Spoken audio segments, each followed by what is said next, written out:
तो welcome to Equator Academy Dehradun. और मैं आप लोग के लिए आया हूँ फिर से एक एमसीक्यू इंडियन पॉलिटी से, जो आपके एग्जाम में मुझे लगते हैं कि कुछ क्वेश्चंस आ सकते हैं।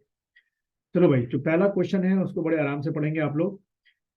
देखिए क्या लिखा हुआ है कि which of the following is not true. Question को हमेशा बच्चों ध्यान से पढ़ा करो, ठीक है। Which is not true regarding the payment of what president, कि जो प्रेसिडेंट को क्या मिलती है, आपकी प्रेसिडेंट साहब को जो सैलरी मिलती है, प्लस जो उनको और अदर क्या मिलते हैं, आपके जो बेनिफिट्स मिलते हैं, रहना खाना सब कुछ जो है वो, इनमें से कौन सा स्टेटमेंट आपका गलत है। तो देखो पहला स्टेटमेंट क्या लिखा हुआ है कि they do not require any parliamentary sanctions, ठीक है, ये पहला स्टेटमेंट है। फिर जरूरत होती है, ठीक है। दूसरा देखिए, they can be reduce during a financial emergency, ठीक। They are they are shown separately in the budget, और they are charge on the contingency fund of India. तो आपको बताना है कि इनमें से कौन सा एक स्टेटमेंट है जो गलत है। तो देखो तीन क्या है स्टेटमेंट, इसमें से बिल्कुल सही है, और एक ऐसा स्टेटमेंट है जो गलत है। तो ऐसे जो क्वेश्चन होते हैं बच्चों, में बहुत ही टफ बन जाते हैं, क्योंकि आपको फिर उसकी बहुत ही इन डेप्थ क्या होनी चाहिए, नॉलेज होनी चाहिए। तो इसमें से गैस करिएगा क्या हो सकता है।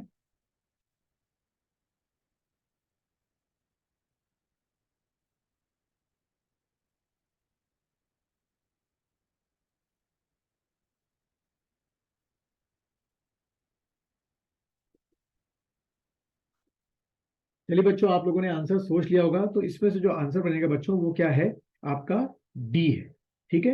ये स्टेटमेंट पूरी तरीके से गलत है, क्योंकि ये जो प्रेसिडेंट साहब की जो सैलरी और जो अदर बेनिफिट्स हैं, ये कंटीजेंसी फंड से विड्रॉ नहीं किए जाते। इसके लिए कोई दूसरा फंड है जिससे ये विड्रॉ किए जाते हैं। और रही सही बात, ये बाकी के तीन स्टेटमेंट की ये क्यों सही है, क्योंकि जब भी ये नॉट रिक्वायर्ड नहीं है, रिक्वायर होगा यहाँ पर, क्योंकि पार्लियामेंट जो है वो पेशेंट की सैलरी को इंक्रीज कर सकता है, उसमें और जो बेनिफिट्स हैं जोड़ सकता है। दे can be reduce during the financial emergency, नहीं, फाइनेंशियल इमरजेंसी में क्या होता है, पेशेंट की जो सैलरी और ये सब वगैरह ये सब को बचा के रखा जाता है, बाकी सबकी सैलरी आधी हो जाती है, ठीक है। और they are shown separately in the budget, ये भी बिल्कुल सही है, ठीक। चलो अगले क्वेश्चन की तरफ बढ़ते हैं, और अगला क्वेश्चन देखेंगे, which of the following appointments is not made by, जो क्या लिखा हुआ है, not made by president of India. यानी कि तीन जो इसमें से अपॉइंटमेंट्स हैं वो प्रेसिडेंट करते हैं, एक ऐसा अपॉइंटमेंट है जो प्रेसिडेंट नहीं करते। तो आपको बताना है इसमें से कौन सा हो सकता है। बड़े आराम से पढ़िएगा आप लोग।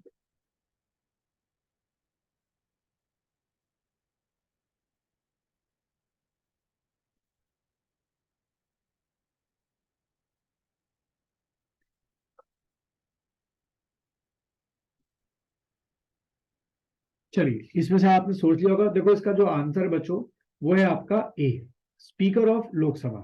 स्पीकर ऑफ लोकसभा का जो है बच्चों वो क्या होता है, सिलेक्शन होता है। दे आर व्हाट, सिलेक्शन कह लो या सॉरी इलेक्शन होता है आपका। They the speaker is elected by the members of the what Lok Sabha. बाकी चीफ जस्टिस का अपॉइंटमेंट प्रेसिडेंट करते हैं, चीफ ऑफ एयरफोर्स का अपॉइंटमेंट प्रेसिडेंट करते हैं, ठीक है। और चीफ ऑफ आर्मी का भी अपॉइंटमेंट प्रेसिडेंट करते हैं। इसमें नॉट पूछा गया था, तो स्पीकर ऑफ लोकसभा का क्या होगा बच्चों, इलेक्शन होता है। थर्ड क्वेश्चन देखेंगे आप, ये आपका थर्ड क्वेश्चन है। इसमें पूछा गया कि what is the minimum age required to contest the election of president. Minimum age क्या होती है भाई, ये आपसे पूछा गया है। स्ट्रेट फॉरवर्ड क्वेश्चन है ऐसे, ये आपके गलत नहीं होने चाहिए बच्चों। इसका जो आंसर है वो है आपका 35, ठीक है। 35 जो होता है बच्चों, वो दो लोग की मिनिमम एज होती है। एक तो आपके क्या होते हैं, सॉरी तीन लोग की होती है। एक आपके प्रेसिडेंट जिनकी मिनिमम एज 35 होनी चाहिए, और दूसरे आपके वाइस प्रेसिडेंट, इनकी भी जो मिनिमम एज है वो 35 होनी चाहिए। और तीसरे आपके जो है वो गवर्नर जो होते हैं, उनकी भी जो मिनिमम एज है वो 35 होनी चाहिए, ठीक है। ये आपको ध्यान में रखना है। चलिए नेक्स्ट क्वेश्चन की तरफ बढ़ते हैं। क्वेश्चन नंबर 4 देखते हैं क्या है। Which of the following powers is not enjoyed by the President of India in the event of emergency proclaimed under Article 352 of the Constitution, ठीक है। नॉट देखो पूछ रहा है कौन सी नहीं करते, यानी कि तीन जो पावर्स हैं वो एंजॉयड करते हैं, एक नहीं करते।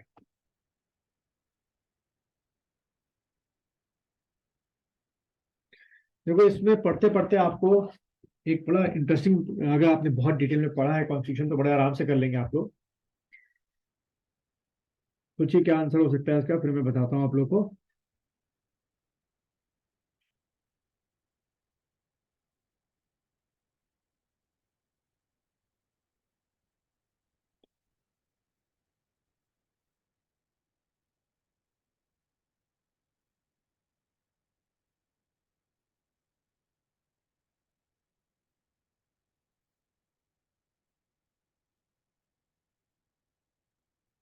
चलिए बच्चों, इसका आंसर जो है वो है आपका, नॉट पूछा गया तो तीन तो है, तो देखो इसका आंसर डी है। सीधा पढ़ोगे कैसे, ही इज यानी कि president is authorise to dissolve the Rajya Sabha and Lok Sabha, गलत। अगर यहाँ पे बच्चों सिर्फ क्या लिखा होता है कि he can dissolve the what Lok Sabha, तो हम सही मान लेते एक बार के लिए। वो भी कब प्रेसिडेंट डिसॉल्व कर सकता है लोकसभा को, जब पीएम प्लस कैबिनेट ऐसा रिटर्न फॉर्म में उनसे करने के लिए कहें। राज्यसभा के बारे में डिसॉल्व इसलिए हो सकता है कि राज्यसभा एक क्या है बच्चों, परमानेंट हाउस है। बाकी के मान लो आपको तीन नहीं भी पता है, लेकिन आपको ये कंफर्म है कि राज्यसभा कभी डिसॉल्व नहीं हो सकती, और यहाँ तो लिखा है कि डिसॉल्व कर सकता है। तो आपको क्या पकड़ना था, गलत स्टेटमेंट पकड़ना था, तो आराम से आप डी आंसर टेक कर देंगे। चलिए फिफ्थ क्वेश्चन की तरफ बढ़ते हैं हम लोग। In case a president dies while in office, the president can act as president for maximum period of, ठीक है, पूछा गया कि अगर प्रेसिडेंट की डेथ हो जाए तो वाइस प्रेसिडेंट बैकअप होता है, लेकिन ये होता है कि वाइस प्रेसिडेंट मैक्सिमम कितने टेन्योर तक प्रेसिडेंट बने रह सकते हैं।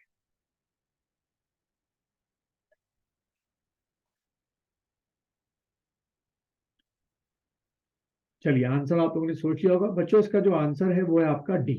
क्योंकि जैसे ही प्रेसिडेंट की डेथ होती है तुरंत एक रूल लागू हो जाता है कि जो आपका इलेक्शन कमीशन ऑफ इंडिया है, ठीक है, उसके लिए एक रूल लागू हो जाता है कि प्रेसिडेंट की डेथ के 6 मंथ्स के अंदर अंदर आपको क्या करना पड़ेगा, जो इलेक्शन है प्रेसिडेंट के कराने पड़ेंगे। यानी कि by default vice president maximum कितने टेन्योर तक प्रेसिडेंट रह सकते हैं, 6 मंथ तक प्रेसिडेंट रह सकते हैं। अगला क्वेश्चन देखेंगे आप लोग। Which of the following is not true in context of the president, not true है मतलब कि तीन इसमें ट्रू है प्रेसिडेंट को लेकर, तीन क्या होंगे बच्चों, ट्रू होंगे। एक ऐसा स्टेटमेंट है फॉल्स स्टेटमेंट है, जिसको आपको ढूंढना है, सर्च करना है इसमें।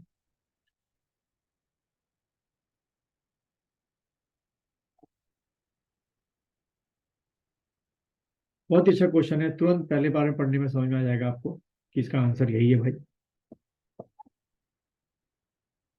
एक एक स्टेटमेंट बड़े आराम से पढ़िएगा, पढ़ते पढ़ते ही आंसर निकाल लेंगे आप।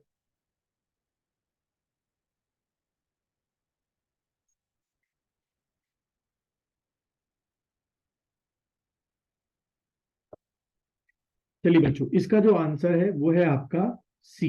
ये गलत स्टेटमेंट है, क्यों, इसमें देखो क्या लिखा हुआ है, he means president addresses the parliament daily. बिल्कुल गलत, रोज जाके थोड़ी करेंगे, ठीक है। और फिर उसके बाद अगला क्वेश्चन देखेंगे।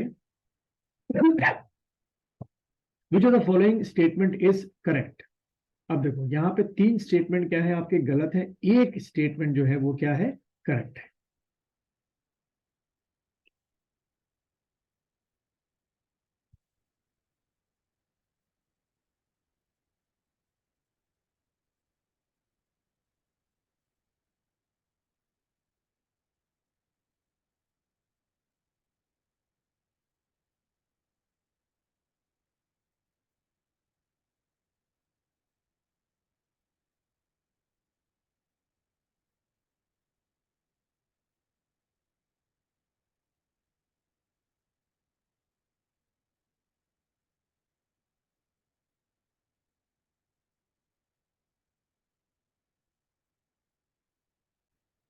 इसका जो आंसर है बच्चों वो है का क्या, डी आंसर है। The emolument and allowances of the president shall not be diminished during his term of office.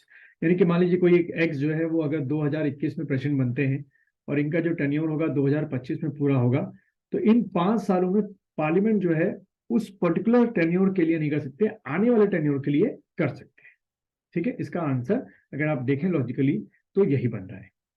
पर कई जगहों पर जो है बच्चों इसका जो आंसर दे रखा है वो सी दे रखा है कि the president is entitled to use his office resident only on payment of rent fix.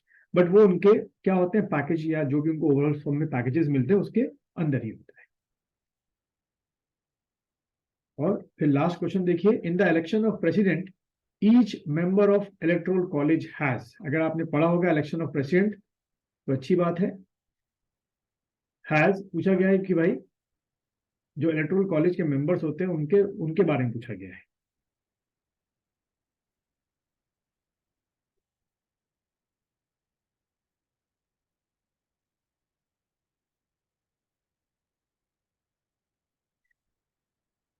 ठीक, इसका जो बच्चों आंसर है वो है आपका डी। मैंने आप लोगों को पढ़ाया था, अगर आप लोगों ने मेरा कोर्स परचेज किया है तो उसमें आपको मिल जाएगा कि एमएलए की वोट की वैल्यू कैसे निकालते हैं और एक एमपी की वोट की वैल्यू, ठीक है, वोट की जो वैल्यू होती है वो कैसे निकालते हैं। और यहीं पे दूसरा मैंने बताया था कि आपको जो आप एज एमएलए या एमपी जाते हैं और मान लीजिए 3 कैंडिडेट अगर आपके खड़े हैं तो आप उनके आगे क्या लिखते हैं, प्रेफरेंस लिखते हैं। ठीक, चलो तो आप, उम्मीद है आपको ये लेक्चर जो है इंडियन पॉलिटी का समझ में आया होगा और आपके आने वाले एग्जाम में ये आप लोगों के लिए हेल्पफुल हो सकता है।